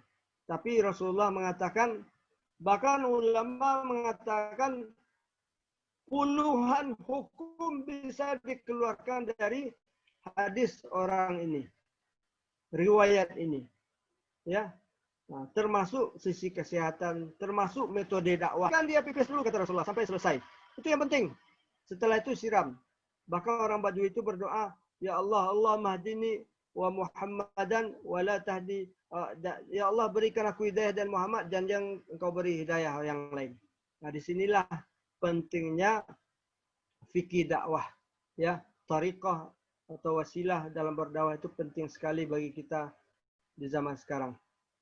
Baik, itu Ustaz Ridha. Insyaallah Ustaz Akhi sangat bersemangat nampaknya, Masya Allah. Ini bakalan ada jilid 2 nampaknya nih, Ustaz. Yalah. Ini mungkin ini pengantar baru saya ini. Oh iya, pengantar, Masya Allah, luar biasa, Ustaz. Masya Allah. Jadi doa pandai mana mancang-mancang loh. Pengantar baru. Ini sama namanya mukodimah aja sama kayak mukodim Ibnu Khaldun ini. Lu berjilid-jilid mukodimah yang Pak. Ya kan? Iya, Insya Allah, Masya Allah. Pencerahan, baik, para Ustaz sekalian. Iya, alhamdulillah banyak pencerahan. Ustaz Rahim, Masya Allah. bisa nggak kita ambil contoh ini Sahih? Minta-mintakan ini maqasid ini ya. Umpamanya kita sholat Jumat ini. Kan kalau tuntunan fikihnya itu kan khutbahnya itu pendek, sholatnya lebih lama. Ya. Ya kan? Ya kan? Betul, Ustaz. Nah, itu kan. Bagaimana menerjemahkannya dalam konteks sekarang? Nah, apa tuh? Begini, Ustaz. Silakan. Nabi pendek khutbahnya. Semua yang dikeluarkan Nabi dari mulutnya itu hadis semuanya, Ustaz. Ya. Kita sejalan pendek, hadis tidak ada, ayat tidak ada, cerita lapau. Sebeko. Nah, silakan. Jadi memahami maksud hadis Nabi itu harus proporsional. Ya. Coba termasuk khutbah di Masjidil Haram panjang-panjang juga. Jadi memahami makna khutbah pendek itu ya secara proporsional bahwa tausiatut taqwa itu kalau sudah sampai sudah cukup itu. Ya. Tapi sholatnya lama. Jangan sampai nanti khutbah pendek, imamnya ayat yang dibaca tidak ada pula, lebih pendek pula lagi itu. Akhir. Ya. Halo. Ya, silakan, Ustaz. Ini kan dari maqasidnya ya. Kalau boleh nak kita katakan begini nih. Ya, Ustaz. Bahwa tujuan dari khutbah itu kan memberikan mau'izah. Ya, tausiatut taqwa. Mau'izah kan? Kalau mau'izah itu kan tidak lama-lama gitu ya, bosan orang itu. Itu satu. Ya. Maka khutbahnya pendek. Yang kedua, tujuan baca ayat itu ada juga mau'izah. Ya kan, mau'izah. Dengan ayat orang tersentuh. Nah, itu kan kondisi normal nih, standar. Ya, tapi kalau kondisi hari ini, kalau khutbah sudah pendek ya, kalau ayatnya panjang, tapi maqasid tidak tercapai. Mana kita dahulukan ini? Bisa nggak kita pendek ayatnya? Kalau ayatnya panjang, maqasid tidak tercapai. Artinya mau'izah itu tidak tercapai. Yang pertama mereka nggak paham. Ya. Nah, bisa nggak dengan kondisi kita bahwa boleh jadi maqasidnya itu kalau kondisi kita ini khutbah tetap pendek, ayatnya tidak terlalu panjang, artinya sesuai dengan standar orang Indonesia gitu. Nah, karena maqasid itu mau'izah. Gimana tuh Sahih? Kira-kira tuh Sahih. Tapi kalau nasnya, kan nas sahih ini sunnah nih ya, kan begitu judulnya. Tapi apa maksud daripada ayat itu memberikan? Tapi kalau Masjidil Haram, karena jamaknya orang Arab, imam juga bagus bacaannya, menyenangkan di belakang. Kalau di kita imam kurang bagus, panas, jamaknya tidak paham, ya kan? Nah, Apalagi mana kira-kira bisa? Bahasa Arab, Ustaz. Apalagi khutbahnya berbahasa Arab. Ayo, mata dia orang Arab, kan? Tapi kan khutbahnya pendek, ayatnya tapi berkesan bagi jamaah. Di kita ini ada juga khutbah bahasa Arab, Ustaz. Nggak paham orang kan? Nggak paham orang. Bahasa Indonesia nggak paham, bagi bahasa Arab. Ya kan? Itu maksudnya itu Sahih. Ini Ustaz, itu mencontoh. Kalau kita lihat, kalau ayatnya terlalu panjang, kita ngambil jangan barangkali perlu secara proporsional lah, jangan terlalu tekstual. Kalau terlalu panjang, kita berbenturan juga dengan hadis yang lain nanti. Ya. Karena ada orang yang zulhajah, ada yang dhaif, yang lemah, ada yang sudah tua. Tentu kita akan berbenturan dengan hadis yang lain. Tetapi lazimnya orang kalau ngomong itu suka lebih panjang ketimbang sholat. Itu lazimnya tuh Ustaz. Nah karena itu tausiahatu taqwa itu tidak perlu terlalu panjang. Apalagi Nabi dikatakan sahabat khutbahnya pendek. Ya bahkan ayatnya lebih panjang dari khutbah. Iya. Karena kata saya tadi khutbah Nabi itu semua yang dikatakan Nabi itu hadis tuh. Ya. 5 menit Nabi itu berapa hadisnya itu. Tapi sayangnya sampai saat sekarang kita belum mendapatkan naskah khutbah Nabi. Itu yang sangat disayangkan. Nah, padahal semua yang keluar dari mulut Nabi itu hadis itu. Nah, jadi memang kalau kita menerjemahkan atau mengamalkan apa yang dikatakan sahabat itu khutbah Nabi pendek, ya berapa hadis hafal oleh kita? Nah, karena itu barangkali maksud saya barangkali kita harus bijak. Kalau lama anggu jemaah rasonyo ajan ditambah jo katu untuk tausiah takwa koleh. Nah, itu. Makasih Sahih. Ya Ustaz. Jazakallah. Waalaikumsalam Ustaz. Oke, Masya Allah, Alhamdulillah. Bapak Ibu semua. Sebetulnya pertanyaan Ustaz itu masukan juga untuk kita semuanya. Bukan bertanya. Ustaz Fahmil, apa kabar?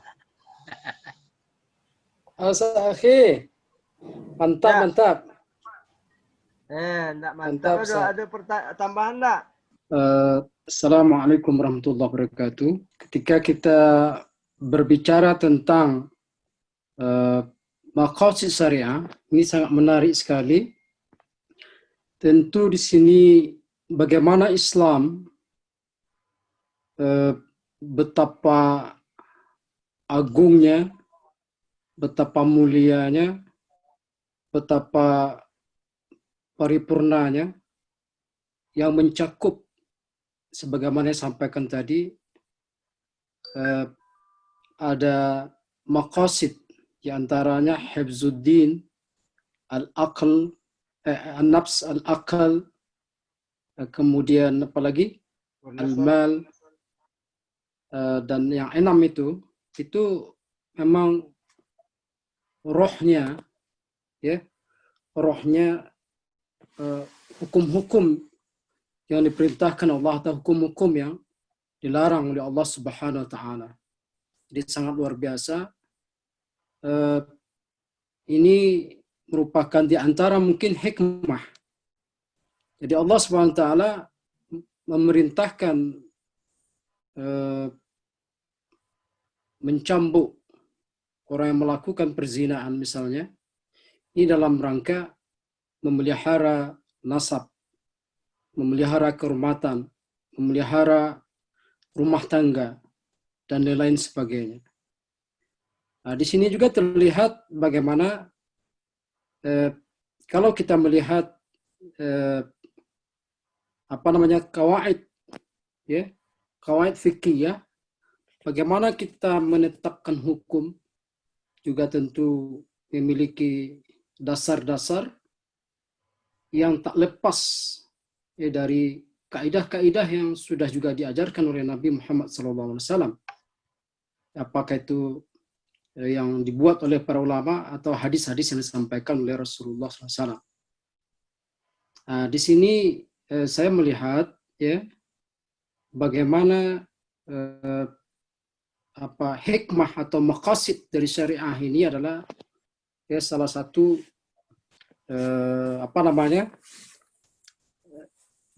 yang didapatkan dari apa-apa yang dijalankan.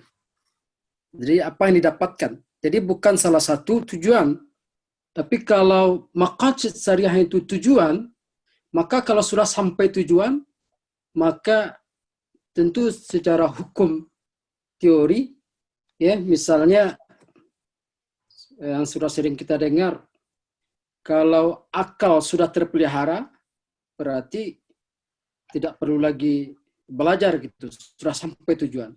Jadi artinya adalah antara tujuan dengan proses itu tidak bisa diapakan gitu, tidak bisa diabaikan.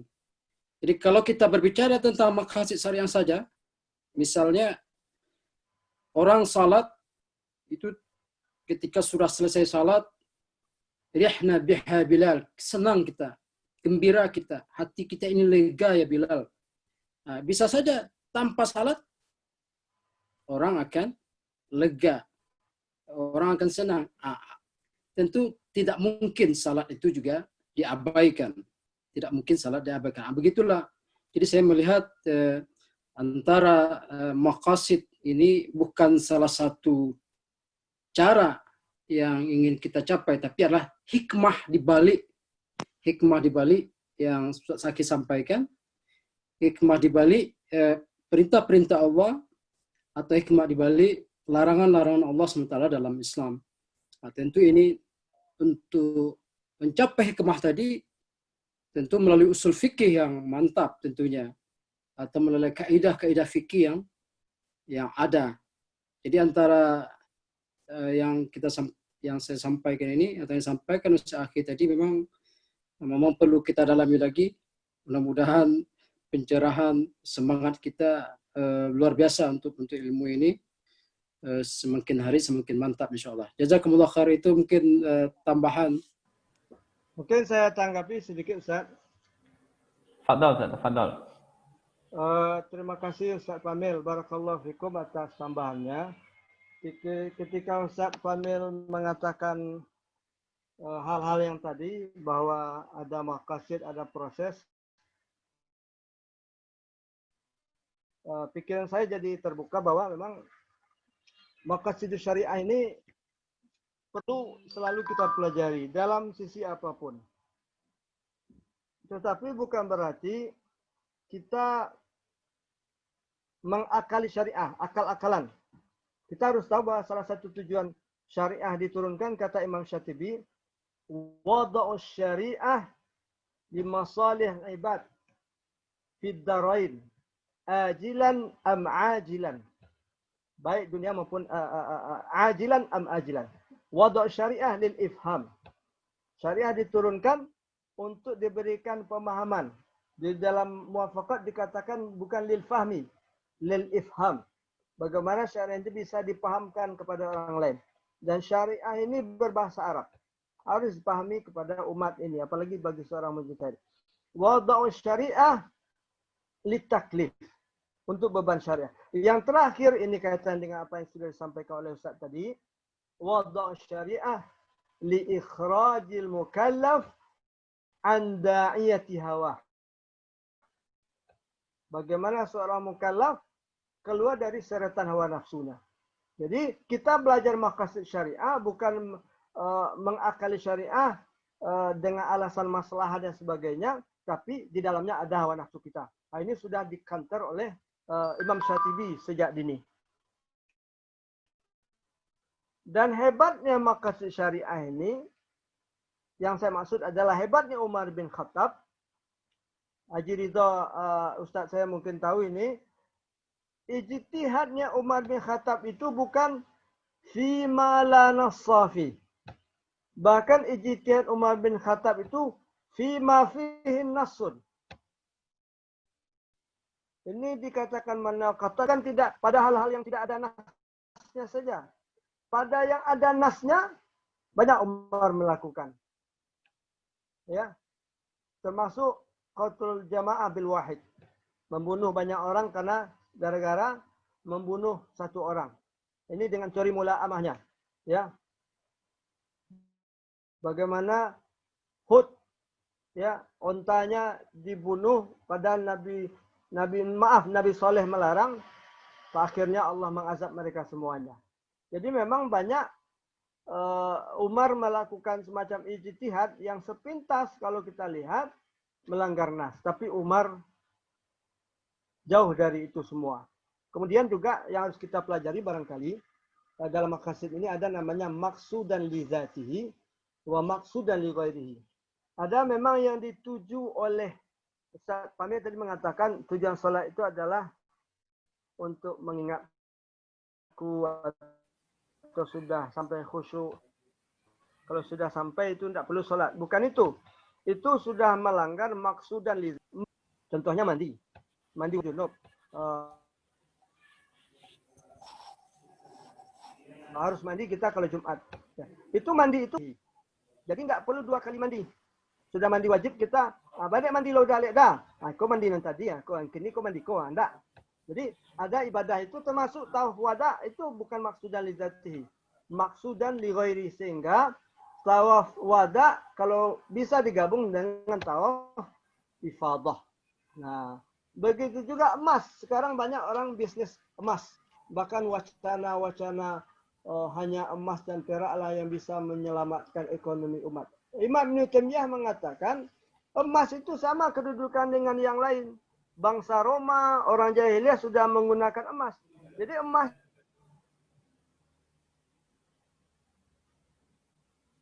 itu bukan maksudan li dzatihi, maksudan li ghairihi. Emas tidak. Kalau mau kaya berdagang, termasuk berdagang emas. Nah, ini kadang-kadang yang barangkali ada maksudan li dzatihi, maksudan li ghairihi. Nabi menyuruh kita belajar memanah. Lalu zaman sekarang banyak kita memanah. Salah, enggak salah. Yang menembak. Nah, kita harus memahami ya, wa'idu mastata'tum min quwwah. Al-quwwah ar-ramyu. Panah. Kan begitu kata Nabi. Zaman sekarang bukan panah. Gren, bazooka. Ya,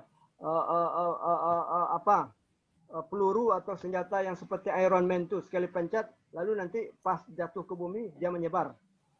Makanya umat Islam ini harus belajar sains dan teknologi. Belajar berkuda.